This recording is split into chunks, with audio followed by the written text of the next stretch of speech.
누구나 소중한 무언가를 잃어버린 경험이 있을 것입니다. 참 가슴 아픈 경험입니다.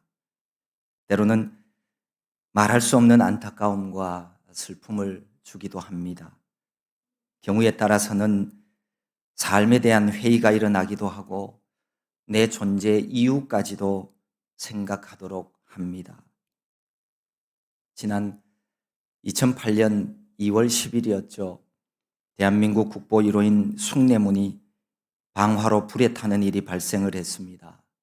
숭례문은 조선시대 서울 도성을 둘러싸고 있던 성곽의 정문으로 남쪽에 있다고 해서 남대문이라고 불리기도 했습니다. 태조 4년인 1395년에 짓기 시작하여서 3년 후에 완공되었고 세종 29년인 1447년에 다시 고쳐 지었다고 합니다. 지봉유설의 그 책 기록에 보면 숭례문이라고 쓴 현판을 양녕대군이 쓴 것으로 나와 있습니다. 지어진 연대를 정확히 알 수 있는 서울 성곽 중에서 제일 오래된 목조 건축물이었습니다. 지난 600여 년간의 역사의 현장 속에서 크고 작은 순환을 겪으면서도 꿋꿋하게 버텨왔던 숭례문이 단 4시간여 만에 불길 속에서 녹아내리고 말았습니다.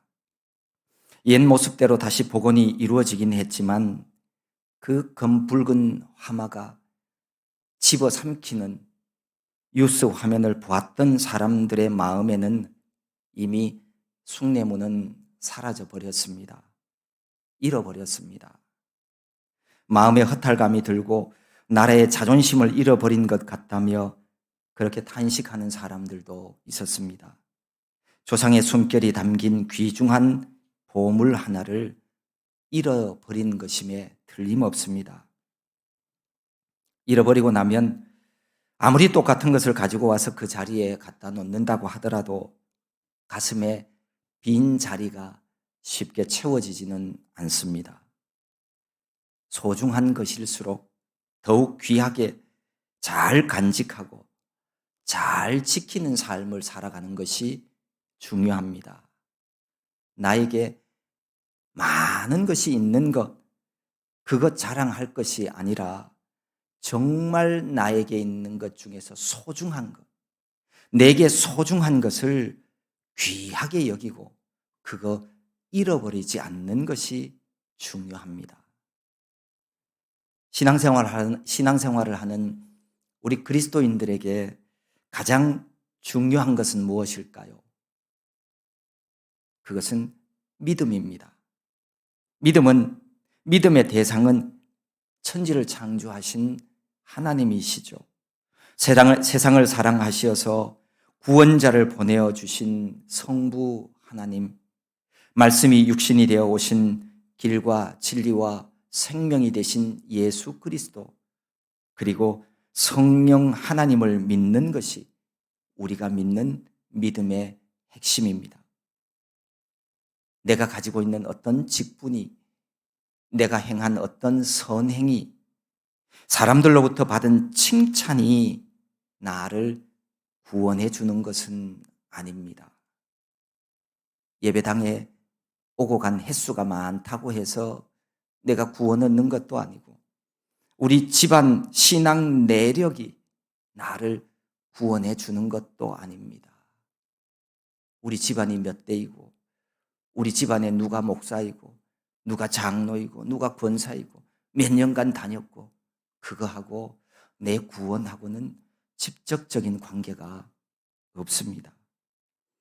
우리가 꼭 기억해야 될 것은 예수를 잃어버리면 우리의 모든 삶의 수고와 노력이 다 헛것이 되어버린다는 겁니다. 구원자를 만나지 못한 인생은 후회하게 될 것이며, 구원자를 만나지 못한 인생은 결국에는 최후 심판을 만나게 되어집니다. 오늘 여기에 예수를 잃어버린 사람이 있습니다. 12살 예수는 요셉 마리아와 함께 유월절 절기를 지키기 위해 예루살렘으로 올라갔습니다.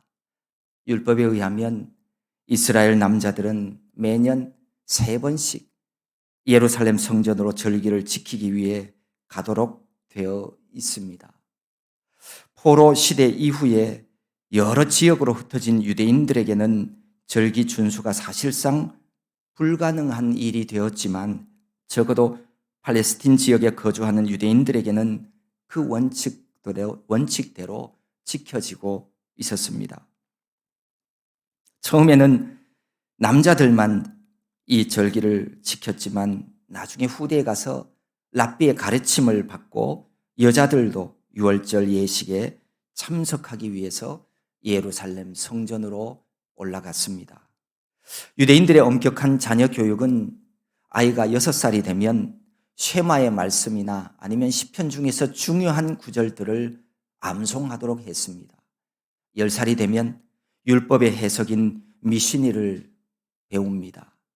그리고 13살이 되면 소위 율법의 아들이 되어서 회당의 회원이 될 수가 있었습니다. 이때부터 본격적으로 율법을 배우며 지키게 됩니다.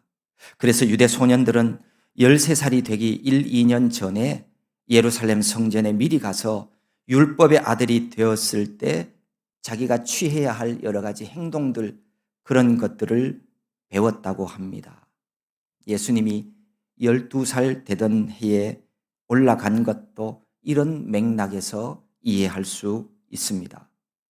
함께 예루살렘 성전에서 절기를 마친 마리아와 요셉은 집으로 가다가 예수가 없음을 알게 되었습니다. 친족들과 아는 사람들에게 물어보았지만 아무도 알지 못했습니다. 요셉과 마리아는 예수를 잃어버렸습니다. 예수를 잃어버린 사람, 그들은 요셉과 마리아뿐만 아닙니다. 어쩌면 예수를 구주로 영접했다고 고백하고 있는 우리 중 누군가도 예수를 잃어버렸는지 모릅니다. 예수 믿으세요, 예수 믿으세요 라고 말하는 내가 예수님을 잃어버리고 내 갈 길로 나 혼자만 걸어가고 있는지도 모릅니다. 마치 요셉과 마리아처럼 말입니다. 요셉과 마리아는 그래도 잠시 잃어버려서 그나마 다행입니다. 그런데 언제인지도 모르고 예수를 잃어버리고 살아가는 사람들이 있다면 안타까운 일입니다. 예수님이 내 곁에 없음에도 함께 동행하고 있다고 착각하며 살아갑니다. 언젠가 이 땅의 수고와 슬픔을 다 마치고 심판자 앞에 서는 날을 그때 가서는 후회하겠지요. 우리 주님이 나는 너 몰라, 너 누구니? 이렇게 되어질 사람도 있을지 모릅니다. 우리가 예수님을 잃어버리지 않는 삶을 살아가려면 어떻게 해야 할까요? 먼저는 예수님께 더 많은 관심을 가지고 살아가야 합니다. 43절 끝에 보면 그 부모는 이를 알지 못하고 이렇게 기록하고 있습니다. 요셉과 마리아는 예수가 자신의 옆에 없다는 사실을 알지 못했습니다. 왜 몰랐을까요? 물론 이유가 있습니다. 유월절 절기를 마치고 이스라엘 백성들이 집으로 돌아갈 때는 마을 단위로, 특별히 친족 단위로 이동을 했다고 합니다. 일주일간의 이 절기 행사는 종종 어떤 가난한 사람들에게는 어려움이 되기도 했습니다. 그래서 일주일간 머무르지 못하고 먼저 집으로 돌아가는 이들도 있었습니다. 하지만 요셉과 마리아는 말씀의 규례대로 일주일간의 절기를 다 마치고 친족들과 함께 이동을 했습니다. 굳이 예수를 챙기지 않아도 친족들 사이 어디에선가 함께 있는 줄로 알았습니다. 그렇게 이동을 하다가 밤이 되면 이제 가족별로 함께 모이는데 아마도 그날 밤이 되어서야 예수가 함께하지 않았다는 것을 알게 된 것 같습니다. 비록 소년 예수가 사리 판단을 할 수 있는 나이라 하더라도 요셉과 마리아의 실책은 예수의 관심이 부족했습니다. 물론 부모로서 자녀에 대한 관심이 왜 없었겠습니까? 있었습니다. 그런데 부족했습니다. 눈에 보여지지는 않았지만 어딘가엔 있겠지. 이런 안일함이 요셉과 마리아에게 있었습니다. 사람에 대한 관심은 끊임없는 교제에 있습니다. 그러니까 요셉과 마리아는 고향으로 향하는 길에서 예수와 교제하지 않았다는 의미입니다. 부모 자녀 사이이건 어떤 관계이건 사람은 인격 대 인격으로서의 교제가 필요합니다. 늘 필요합니다. 이 관심이라고 하는 것은 그 사람이 없는 곳에서 아무리 생각하고 위한다고 해봐야 그거 다 헛거예요. 소용없습니다. 관심은 어찌되었건 그 실체, 인격과 함께 하는 것이 맞습니다.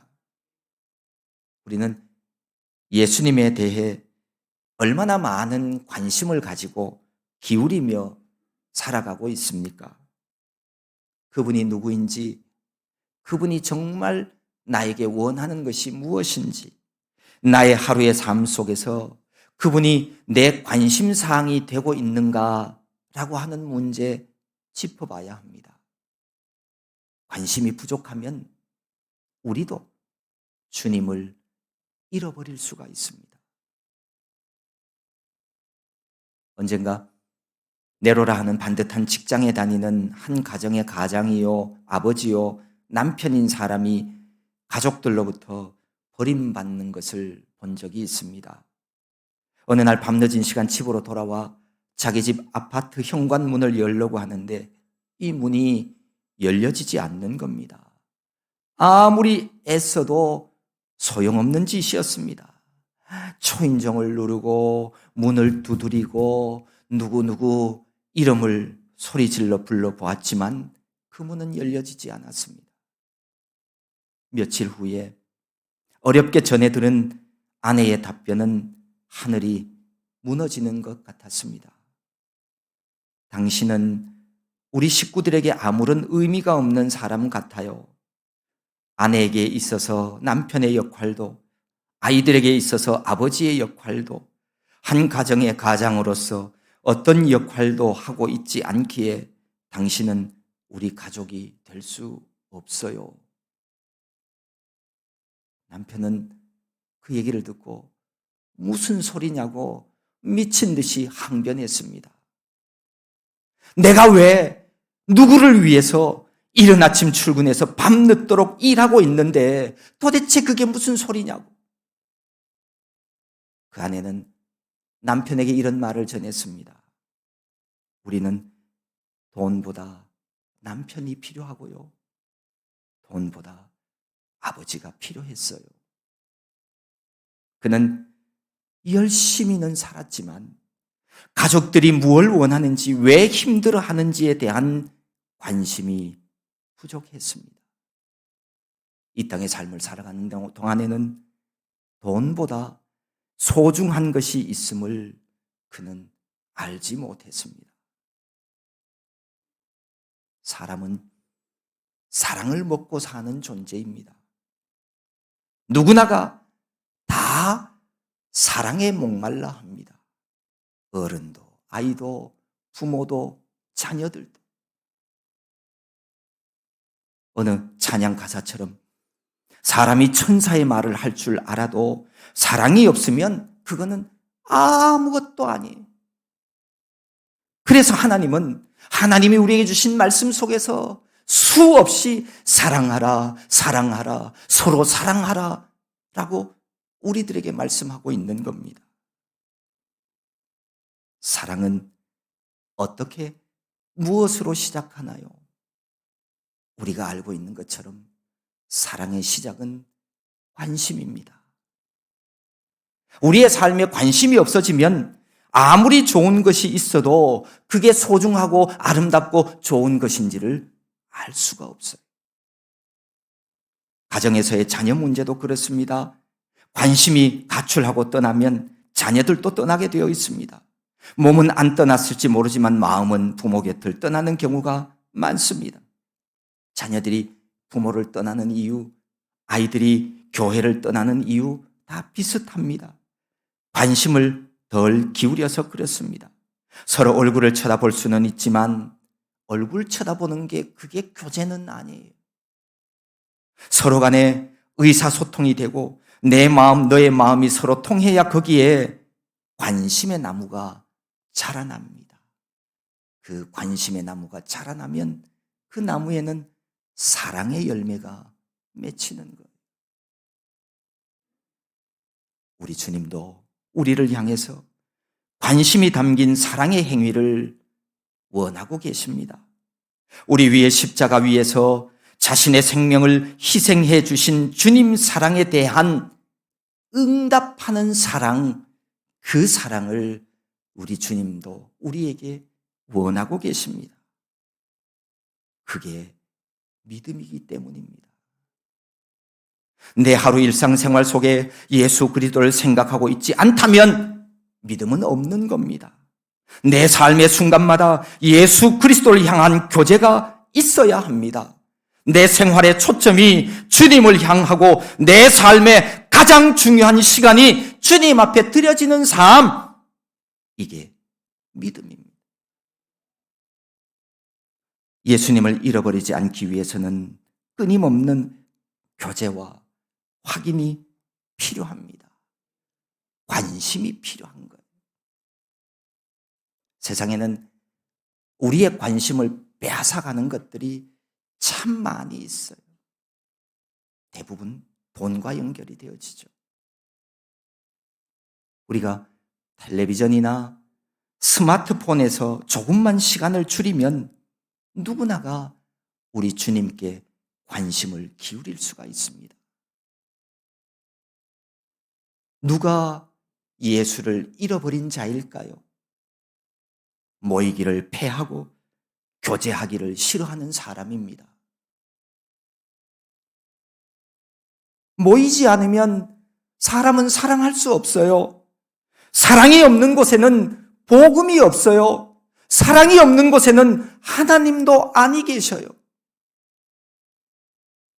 우리가 성경 보고 기도하는 일 정말 중요합니다. 왜 중요한지 아십니까? 서로 사랑하기 위해서. 하나님께 기도하고 하나님의 말씀을 읽고 들음으로 말미암아 하나님의 말씀 가지고 서로 사랑하기 위해서 하나님의 말씀이 중요한 거예요. 관심과 사랑을 가진 사람 되십시오. 그러면 예수님을 잃어버리지 않습니다. 또 하나, 예수를 잃어버리지 않는 사람이 되려면 실체를 똑바로 바르게 볼 수 있어야 합니다. 요셉과 마리아는 그저 막연히 소년 예수가 동행하고 있는 줄로 생각했습니다. 실체를 본 것이 아니라 정황상 그럴 것이라고만 생각했습니다. 우리가 실수하고 오해하는 많은 일들은 실체를 보지 못하고 알지 못하고 지레짐작하며 내 생각 속에서 살아가기 때문입니다. 영이신 하나님을 믿는 믿음의 사람들은 자칫하면 실체가 아닌 허상을 쫓는 삶을 살 수가 있어요. 왜냐하면 하나님이 영이시기 때문이에요. 우리가 믿는 하나님이 영이라고 해서 막연한 대상으로 생각하지 마십시오.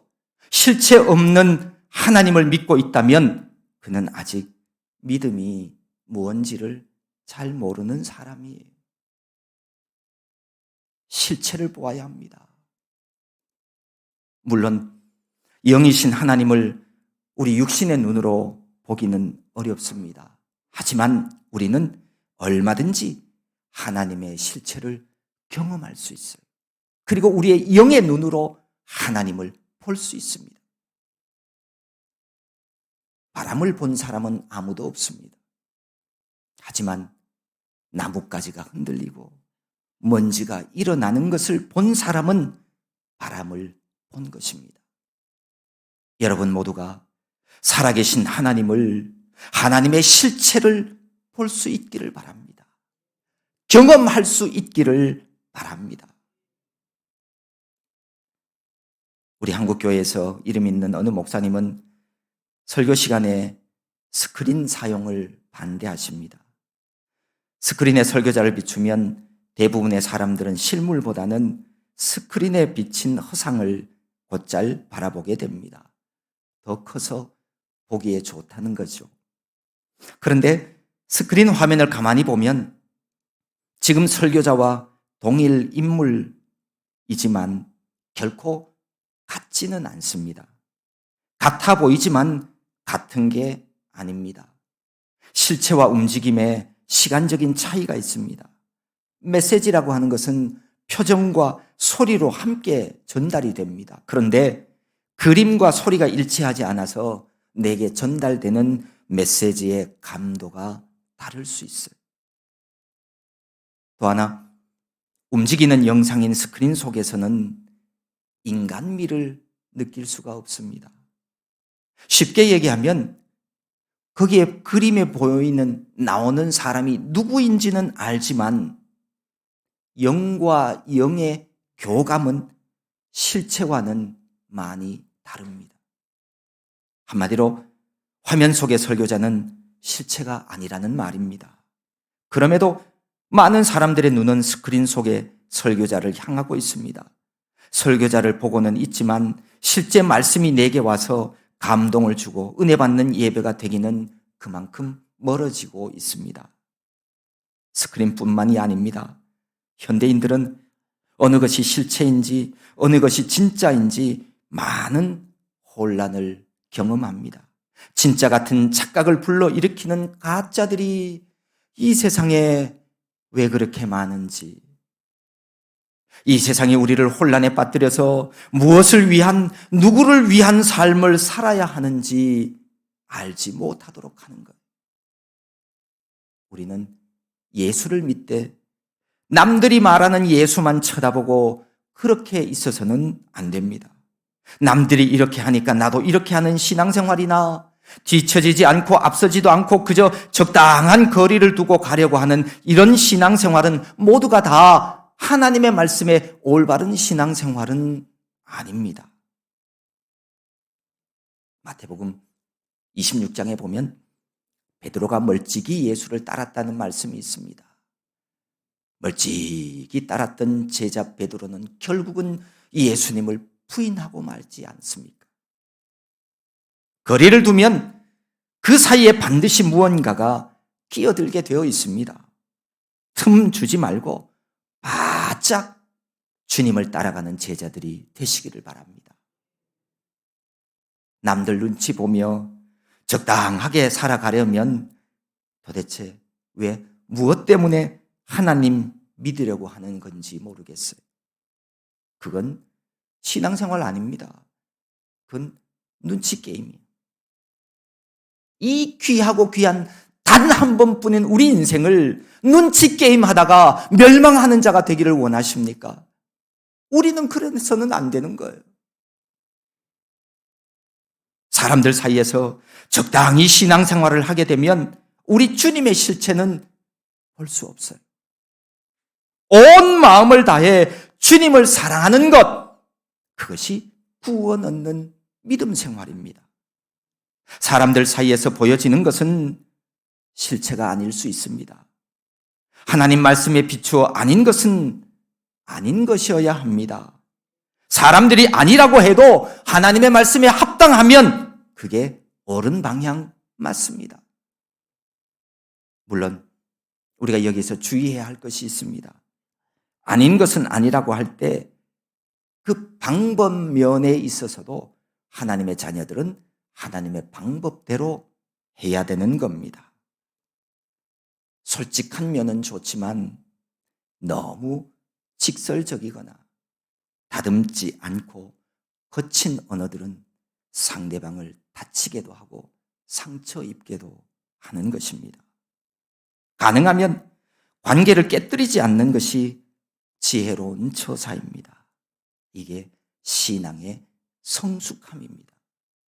그래서 같은 내용일지라도 잘 다듬어서 매너 있게 상대방에게 전달할 수도 있어야 합니다. 우리가 잘 모르는 사람에게는 바른 말을 해줘야 될 때도 있어요. 그런데 늘 바른 말만 하려고 하지는 마십시오. 우리는 바른 말이 아니라 좋은 말을 해야 합니다. 잘못을 계속 지적하기보다는 허물을 덮어주는 사람이 되어야 합니다. 그것이 사랑이기 때문입니다. 새로운 피조물 된 성도는 신앙생활을 하면서 세상 관점에서 보여지는 하나님의 허상을 보지도 말고 그거 믿지도 말아야 합니다. 우리 주님의 실체를, 오직 주님을 똑바로 보고 나아가야 합니다. 예수님은 성전으로 되돌아와서 자신을 찾는 요셉과 마리아를 향해서 이렇게 말씀하십니다. 어찌하여 나를 찾으셨나이까? 내가 내 아버지 집에 있어야 될 줄을 알지 못하셨나이까? 아버지 하나님의 집에서 아버지 하나님의 일을 하러 세상에 오셨다는 말씀입니다. 우리 주님은요, 아버지 집에 거하시는 분이에요. 여러분은 예수님을 어떤 분으로 생각하고 계십니까? 그저 내 마음에 평안을 주시는 분으로만 생각합니까? 그래서 평안 얻기 위해 따르고 평안 얻기 위해 예수의 이름을 부르고 계십니까? 그런 사람은요, 예수님보다 더 기쁨을 주고 즐거움 주는 어떤 것이 생기면 예수를 떠나게 되어 있어요. 예수님을 향해 등 돌리게 되어 있어요. 그리스도 예수 안에서 참 빛을 맛보았지만 세상에서 살아간다는 핑계 하나로 너무나도 세상적인 사람들이 되어가는 이들도 있습니다. 하나님이 없는 세상에 점점 더 물들어가는 자들도 있습니다. 단언컨대 이 세상 어디에도 인간의 희망은 없습니다. 세상이 아무리 자랑하는, 세상 사람들이 좋아하는 빛나는 보석이 있어도, 황금이 있어도 그것은 우리 인간의 희망이 될 수는 없습니다. 인간의 희망과 인류의 미래는 오직 예수 그리스도 안에만 있습니다. 그런데도 여전히 예수 안에 살기를 달가워하지 않는 사람들도 있습니다. 안타깝게도 그리스도인이라 불리지만 예수와 함께하지 않는, 예수를 잃어버린 사람들도 있습니다. 여러분은 하루 몇 번이나 예수의 이름을 부르십니까? 하루 몇 번이나 권세 있는 예수의 이름으로 하나님 앞에 기도하십니까? 하루 몇 번이나 예수님처럼 말하고 예수님처럼 행동하려고 다짐하십니까? 예수님이라면 어떻게 하실지를 생각하거나 묻지 않고 살아간다면, 그렇다면 도대체 나와 예수는 무슨 관계가 있습니까? 아무런 관계가 없어요. 사람이 어떻게 예수님처럼 말할 수 있나요? 사람이 어떻게 예수님을 닮아서 예수님처럼 살아갈 수 있나요? 정말 그렇게 생각하십니까? 그러면 우리가 믿는다는 그 믿음은 도대체 뭐예요? 정말 그렇게 생각한다면 그 사람은 예수님과 분명히 동행하지 않는 사람입니다. 예수의 삶은 예수의 삶이고 우리 삶은 우리의 삶이라면 우리가 왜 예수를 믿어야 할까요? 그 믿음은 흉내만 내는 거예요. 그 믿음은 알맹이 없는 껍데기에 불과한 거예요. 정말 예수를 닮아갈 수 없다면 우리 신앙생활 다 그만둬야 되는 것 아닙니까? 2000년 전 이 세상에 오신 구원자 예수 그리스도, 그분의 실체를 부인하는 자는 결코 하나님의 나라에 들어갈 수 없습니다. 예수를 잃어버린 요셉과 마리아는 예수를 찾기 위해 예루살렘으로 다시 돌아갑니다. 사흘 후에 만났습니다. 예수님을 잃어버리고서 나 혼자 살아가는 모든 시간, 모든 세월들은 다 헛거예요. 다 무효예요. 결국은 예수님이 계신 곳으로 돌아가야 되는 시간이에요. 예수님을 만나야 거기서부터 우리의 인생의 발걸음은 시작이 되어지는 거예요. 예수 그리스도, 그분은 유일한 진리이십니다.